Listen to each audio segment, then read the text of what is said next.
ಕಳೆದ 2 ದಶಕಗಳಿಂದಲೂ ಕೂಡ ಹಲವಾರು ಕಟ್ಟುನಿಟ್ಟಿನ ನಿಯಮಗಳನ್ನ ಜಾರಿಗೆ ತಂದಿದ್ದ, ಜನರಿಗೆ ಮುಕ್ತವಾಗಿ ಜೀವನ ನಡೆಸೋದಕ್ಕೆ ಅವಕಾಶ ಇರಲಿಲ್ಲ. ಬಸಾರ್ ಅಸಾದ್ ಕೊನೆಗೂ ಕೂಡ ತಮ್ಮ ಅಧ್ಯಕ್ಷ ಸ್ಥಾನಕ್ಕೆ ರಾಜೀನಾಮೆಯನ್ನ ಕೊಟ್ಟು ಸಿರಿಯಾ ದೇಶದಿಂದಲೇ ಪಲಾಯನಗೈದಿದ್ದಾರೆ. ಸಿರಿಯಾ ಕಂಪ್ಲೀಟ್ ಕಂಟ್ರೋಲ್ ಇವಾಗ ಬಂಡುಕೋರರ ಕೈಯಲ್ಲಿದೆ. ಈತನ ಮೇಲೆ $10 ಮಿಲಿಯನ್ ಬಹುಮಾನವನ್ನ ಘೋಷಿಸಲಾಗಿದೆ.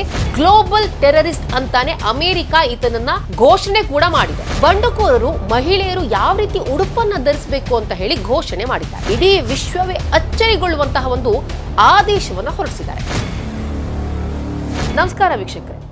ಸಿರಿಯಾವನ್ನ ಬಂಡುಕೋರರು ತಮ್ಮ ತೆಕ್ಕೆಗೆ ತೆಗೆದುಕೊಂಡ ಮೊದಲ ದಿನದಿಂದಾನೇ ಸಿರಿಯಾದಲ್ಲಿ ಬದಲಾವಣೆ ಗಾಳಿ ಬೀಸ್ತಿದ್ಯಾ?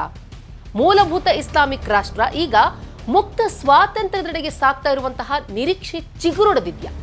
ನಾನು ಯಾಕೆ ಈ ರೀತಿ ಹೇಳ್ತಾ ಇದ್ದೀನಿ ಅಂತ ಹೇಳಿದ್ರೆ, ಕಳೆದ 1 ವಾರದಿಂದ ಸಿರಿಯಾದಲ್ಲಿ ಯಾವ ರೀತಿ ಸಂಘರ್ಷ ನಡೀತಾ ಇತ್ತು, ಬಂಡುಕೋರರು ಹಾಗೂ ಸಿರಿಯಾದ ಸರ್ಕಾರದ ನಡುವೆ, ಅಸಾದ್ ಸರ್ಕಾರದ ನಡುವೆ ಯಾವ ರೀತಿ ತೀವ್ರ ಘರ್ಷಣೆ ಏರ್ಪಟ್ಟಿತ್ತು. ಈ ಘರ್ಷಣೆಯಲ್ಲಿ ಬಸಾರ್ ಅಸಾದ್ ಅಂದ್ರೆ ಸಿರಿಯಾದ ಅಧ್ಯಕ್ಷ ಬಸಾರ್ ಅಸಾದ್ ಕೊನೆಗೂ ಕೂಡ ತಮ್ಮ ಅಧ್ಯಕ್ಷ ಸ್ಥಾನಕ್ಕೆ ರಾಜೀನಾಮೆಯನ್ನ ಕೊಟ್ಟು ಸಿರಿಯಾ ದೇಶದಿಂದಲೇ ಪಲಾಯನಗೈದಿದ್ದಾರೆ. ಯಾವಾಗ ಬಸಾರ್ ಅಸಾದ್ ಸಿರಿಯಾವನ್ನ ತೊರೆದು ಹೋದ್ನೋ, ಸಿರಿಯಾ ಕಂಪ್ಲೀಟ್ ಕಂಟ್ರೋಲ್ ಇವಾಗ ಬಂಡುಕೋರರ ಕೈಯಲ್ಲಿದೆ.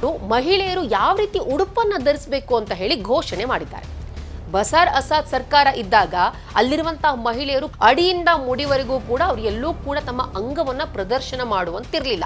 ಅಷ್ಟರ ಮಟ್ಟಿಗಿನ ಕಟ್ಟುನಿಟ್ಟಿಗಿನ ನಿಯಮವನ್ನ ಅಸಾದ್ ಬಸಾರ್ ತಂದಿದ್ದ. ಆದ್ರೆ ಇದೀಗ ಬಂಡುಕೋರರು ವೆರಿ ಸರ್ಪ್ರೈಸಿಂಗ್ಲಿ ಎಂಬಂತೆ ಮಹಿಳೆಯರ ಉಡುಪು ಧರಿಸುವಂತಹ ಸ್ವಾತಂತ್ರ್ಯವನ್ನ ಅವ್ರಿಗೆ ಕೊಡ್ತೀವಿ, ಮುಕ್ತ ಸ್ವಾತಂತ್ರ್ಯವನ್ನ ಕೊಡ್ತೀವಿ, ಮಹಿಳೆಯರು ತಮಗಿಷ್ಟವಾದಂತಹ ಬಟ್ಟೆಗಳನ್ನ ಧರಿಸಬಹುದು ಅಂತ ಹೇಳಿ ಇಡೀ ವಿಶ್ವವೇ ಅಚ್ಚರಿಗೊಳ್ಳುವಂತಹ ಒಂದು ಆದೇಶವನ್ನ ಹೊರಡಿಸಿದ್ದಾರೆ. ಸಿರಿಯಾವನ್ನ ತಮ್ಮ ತೆಕ್ಕೆಗೆ ತೆಗೆದುಕೊಂಡಿರುವ ಬಂಡುಕೋರರು ಮಹಿಳೆಯರು ಧಾರ್ಮಿಕ ಉಡುಪುಗಳನ್ನ ಧರಿಸಲೇಬೇಕಂತ ಇಲ್ಲ, ಅವರಿಗೆ ಯಾವ ರೀತಿ ಉಡುಪು ಬೇಕು ಅವರು ಅದನ್ನ ಧರಿಸಬಹುದು ಅಂತ ಹೇಳಿ ಸ್ಪಷ್ಟೀಕರಣವನ್ನ ನೀಡಿದ್ದಾರೆ.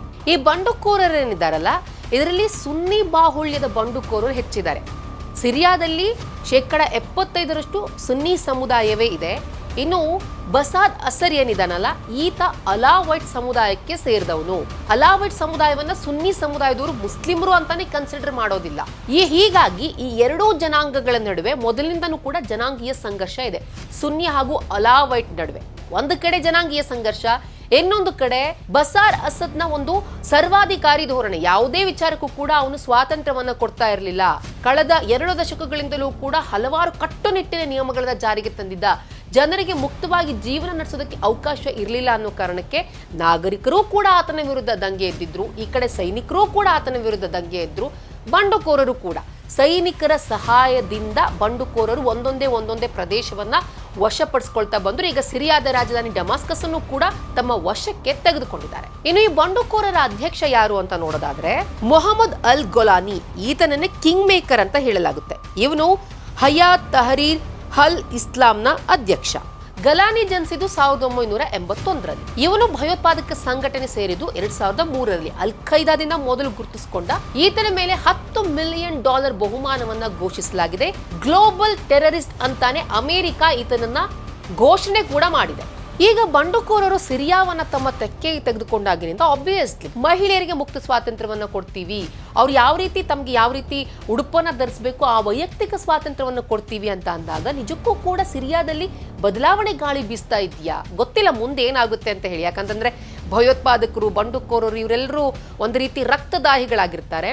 ಆದ್ರೆ ಈಗ ಅವ್ರು ತೆಗೆದುಕೊಂಡಿರುವಂತ ಸ್ಟೆಪ್ ಇದೆಯಲ್ಲ, ಮುಕ್ತ ಸ್ವಾತಂತ್ರ್ಯದ ಕಡೆಗೆ, ಮೂಲಭೂತ ಸಿರಿಯಾ ಈಗ ಮುಕ್ತ ಸ್ವಾತಂತ್ರ್ಯದೆಡೆಗೆ ಹೋಗ್ತಾ ಇದೆಯಾ ಅನ್ನುವಂತಹ ಒಂದು ಪ್ರಶ್ನೆ ಕೂಡ ಇಲ್ಲಿ ಉದ್ಭವವಾಗುತ್ತೆ. ಸೊ ಈ ರೀತಿ ಅವರು ಘೋಷಣೆನ ಹೊರಡಿಸೋದ್ರ ಮೂಲಕ ಅಲ್ಲಿರುವಂತಹ ಜನರಲ್ಲಿ ಒಂದು ನಿರೀಕ್ಷೆಯನ್ನ ಮೂಡಿಸಿದ್ದಾರೆ. ಇನ್ನು ಕೇವಲ ಸಿರಿಯಾ ಅಷ್ಟೇ ಇಲ್ಲ, ಮುಸ್ಲಿಂ ಕಂಟ್ರೀಸ್ಗಳು ಕೆಲವೊಂದಿದೆ. ಇವಾಗ ಇವರೇನು ಮಹಿಳೆಯರ ಉಡುಪಿಗೆ ನಾವು ಸ್ವಾತಂತ್ರ್ಯವನ್ನು ಕೊಡ್ತೀವಿ ಅಂತ ಹೇಳಿದ್ರೆ, ಮುಸ್ಲಿಂ ಕೆಲವು ಕಂಟ್ರಿಗಳು ಈಗಾಗಲೇ ಹಿಜಾಬ್ ಆಗಿರ್ಬೋದು, ಬುರ್ಕಾ ಆಗಿರ್ಬೋದು, ನಕಾಬ್ ಆಗಿರ್ಬೋದು, ಇವೆಲ್ಲವನ್ನು ಕೂಡ ಬ್ಯಾನ್ ಮಾಡಿದೆ. ಯಾವ್ಯಾವ ದೇಶಗಳು ಬ್ಯಾನ್ ಮಾಡಿದೆ ಅಂತ ನೋಡೋದಾದ್ರೆ Tunisia, Tajikistan, Algeria, Morocco, Qatar, Saudi Arabia, Dubai, ಈ ಎಲ್ಲಾ ದೇಶಗಳು ಕೂಡ ಮಹಿಳೆಯರ ಉಡುಪಿನ ಬಗ್ಗೆ ಸ್ವಾತಂತ್ರ್ಯವನ್ನ ನೀಡಿದೆ. ಇಲ್ಲಿ ಒಂದು ವಿಚಾರವನ್ನ ನೀವು ಗಮನಿಸಬೇಕು.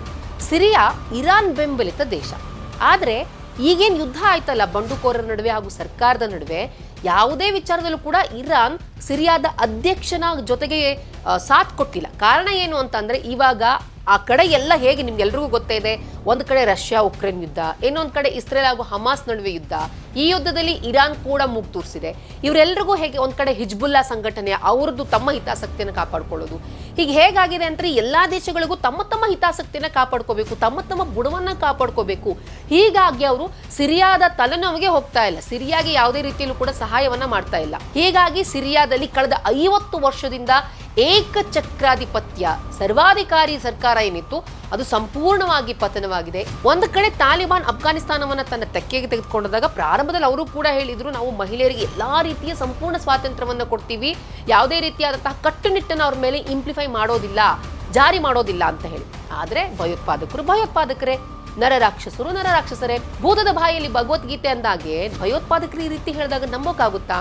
ಅವರು ಆಡಳಿತಕ್ಕೆ ಬಂದ ಕೆಲವೇ ದಿನಗಳಲ್ಲಿ ಅಫ್ಘಾನಿಸ್ತಾನದಲ್ಲಿ ಮಹಿಳೆಯರ ಪರಿಸ್ಥಿತಿ ಯಾವ ರೀತಿ ಆಯ್ತು ಅಂತ ನಿಮ್ಗೆಲ್ಲ ಗೊತ್ತೇ ಇದೆ. ಮಹಿಳೆಯರು ತಮ್ಮ ಪುರುಷರನ್ನ ಹೊರ ಬಿಟ್ಟು ತಾವೇನಾದ್ರೂ ಒಬ್ಬರೇ ಹೆಜ್ಜೆ ಇಟ್ಟು ರೋಡ್ ಮೇಲೆ ಅಂತ ಹೇಳಿದ್ರೆ ಅವರು ಮನೆಗೆ ಹೋಗೋದೇ ಇಲ್ಲ, ಭಯೋತ್ಪಾದಕರ ಗುಂಡೇಟಿಗೆ ಬಲಿಯಾಗ್ತಿದ್ರು. ಸೊ ಇವಾಗ ಸಿರಿಯಾದಲ್ಲಿರುವ ಬಂಡುಕೋರರು ಇವಾಗ ಏನೋ ಒಂದು ರೀತಿಯಲ್ಲಿ ಆಶ್ವಾಸನೆಯನ್ನು ಕೊಟ್ಟಿದ್ದಾರೆ. ಮುಂದಿನ ದಿನಗಳಲ್ಲಿ ಏನಾಗುತ್ತೋ ಗೊತ್ತಿಲ್ಲ, ಆದ್ರೆ ಸಿರಿಯಾ ಬಂಡುಕೋರರ ಈ ಒಂದು ಆಶ್ವಾಸನೆ ಅಲ್ಲಿನ ಮಹಿಳೆಯರಿಗೆ ಒಂದು ರೀತಿ ಬದುಕುವಂತಹ ಒಂದು ನಿರೀಕ್ಷೆಯನ್ನ, ಆಶ್ವಾಸನೆಯನ್ನ ಕೊಟ್ಟಿದೆ. ನೋಡಿ, ಮುಸ್ಲಿಂ ಕಂಟ್ರಿಗಳಲ್ಲಿ ಈ ರೀತಿ ಆಗ್ತಾ ಇದೆ, ಅಲ್ಲೇನೆ ಮಹಿಳೆಯರಿಗೆ ಹಿಜಾಬನ್ನ ಬೇಡ, ಧಾರ್ಮಿಕ ಉಡುಪನ್ನ ಧರಿಸುವ ಸ್ವಾತಂತ್ರ್ಯವನ್ನು ಕೊಡ್ತಿರುವಾಗ ನಮ್ಮ ಭಾರತದಲ್ಲಿರುವಂತಹ ಕೆಲ ಮುಸ್ಲಿಂ ಮೂಲಭೂತವಾದಿಗಳು ಹಿಜಾಬ್ ಬೇಕೇ ಬೇಕು ಅಂತ ಹೇಳ್ಕೊಂಡು ಗಂಟ್ಲು ಹರ್ಕೊಂಡು ಘೋಷಣೆಯನ್ನ ಮಾಡ್ತಾರೆ. ಆದ್ರೆ ಸದ್ಯದ ಒಂದು ಸಿರಿಯಾ ಪರಿಸ್ಥಿತಿ ನೋಡೋದಾದ್ರೆ ಎಲ್ಲೋ ಒಂದ್ರ ಮಟ್ಟಿಗೆ ಒಂದು ಎಕ್ಸ್ಪೆಕ್ಟೇಷನ್ ಬಂದಿದೆ, ಬಂಡುಕೋರರ ಅಧಿಕಾರದಿಂದ ಮೂಲಭೂತ ಇಸ್ಲಾಂ ರಾಷ್ಟ್ರ ಆಗುತ್ತೆ ಅಂತ ಒಂದು ಎಲ್ಲರೂ ಕೂಡ ಜಗತ್ತೇ ಅಂದ್ಕೊಂಡಿತ್ತು. ಆದ್ರೆ ಮುಕ್ತ ಸ್ವಾತಂತ್ರ್ಯದೆಡೆಗೆ ಸಿರಿಯಾ ಬಂಡುಕೋರರ ಅವಕಾಶವನ್ನ ಕೊಡ್ತಾರೋ ಇಲ್ವೋ ಅದು ಮುಂದಿನ ದಿನಗಳಲ್ಲಿ ಗೊತ್ತಾಗುತ್ತೆ. ಈ ವಿಡಿಯೋ ಇಷ್ಟ ಆದಲ್ಲಿ ಲೈಕ್ ಮಾಡಿ, ಶೇರ್ ಮಾಡಿ, ಕಮೆಂಟ್ ಮಾಡಿ.